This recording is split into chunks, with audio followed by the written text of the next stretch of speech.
para dun sa mga gusto ng mamalengke. Wait lang po, dahil nga alamin muna natin ang presyo ng bilihin ng gulay. Hatid ni ating very fabulous palengke master, Julius de Samburon. Ngayon pong Miyerkules, ika-17 sa buwan ng Hulyo 2013. Aba, kanina pong madaling araw ay sinalubong tayo ng mga pabugso-bugsong pag-uulan sa Kamaynilaan. Good morning mga boss, nandito po tayo ngayon sa may Mega Q-Mart sa lungsod naman po ng Quezon. At tignan po natin kung nagbago na nga pa ito po ang presyo ng ating mga gulay. Naku, dahil kanina ng madaling araw ay bumuhos itong malakas na ulan. Tanongin natin si Kuya Robert. Kuya Robert, magandang umaga sa'yo. Magandang umaga rin po. Kuya, umulan kanina. Tingnan natin kung nagbago ba ang presyo ng ating mga sita. Sa 40 pesos po ang kilo ng sitaw, yung talong na bilog, 40 pesos, yung patola, 20 pesos, sigarilya, 60 pesos. Eh, ako itong mga talong na to parang kakaiba to ah. Ano ba, bakit parang iba, hindi siya kulay violet? Ganyan po talaga yan, kulay puti po talaga yan. Ano pang klaseng talong yan? Talong na bilog po, galing ng Aliaga, Nueva Ecija. Nueva Ecija. Nueva Ecija pa. Okay, dito naman tayo sa ating mga ampalaya. Nasa magkano po? Sa 35 pesos to 40 pesos ang kilo. Okay, sa ating mga okra. Okra, 20 to 15 pesos per pack. Dito sa ating mga talong, ito na hinahanap natin talong na kulay violet. Magkano po? 45 pesos per kilo.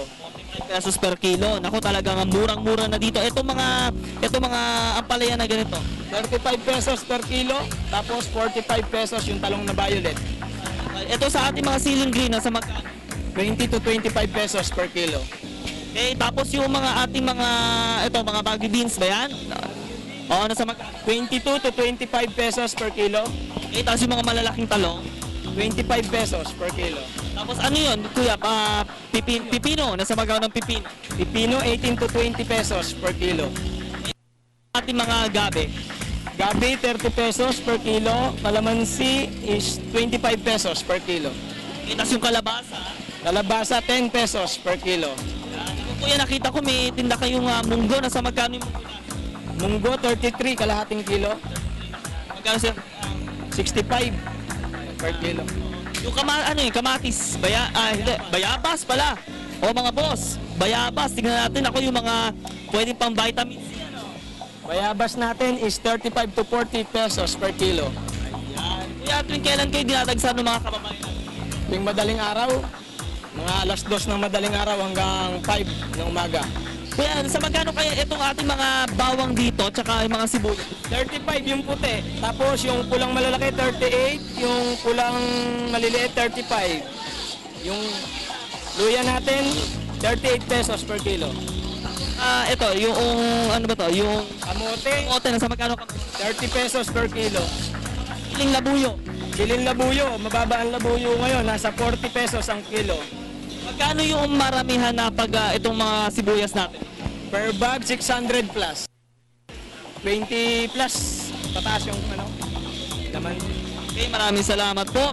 At nakita natin mga boss na talagang dito sa pinakaloob ng Mega Q-Mart ay napakarami na nitong mga gulay na ating mabibili. At dito rin sa mga store nito, ito naman yung mga gulay na talagang galing po at nahango mula po sa Baguio City. Titanongin natin, boss, magandang umaga.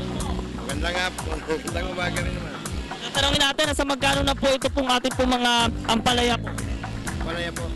40 po isang kilo po. Sa ating pong mga okra, 20 isang bandero. sa mga siling labuyo, 80 per kilo. tapos ito po, yung ating mga lapanosa, sa magkano po? 25.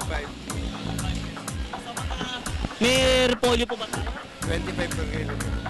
Ano po yung mga galing po ng Baguio natin mga gulay na nandyan? Ano po? Lettuce, bell pepper, carrots, Baguio beans, Ano po, yung ating pong lettuce, 60 per kilo. carrots. 40. Maraming salamat po.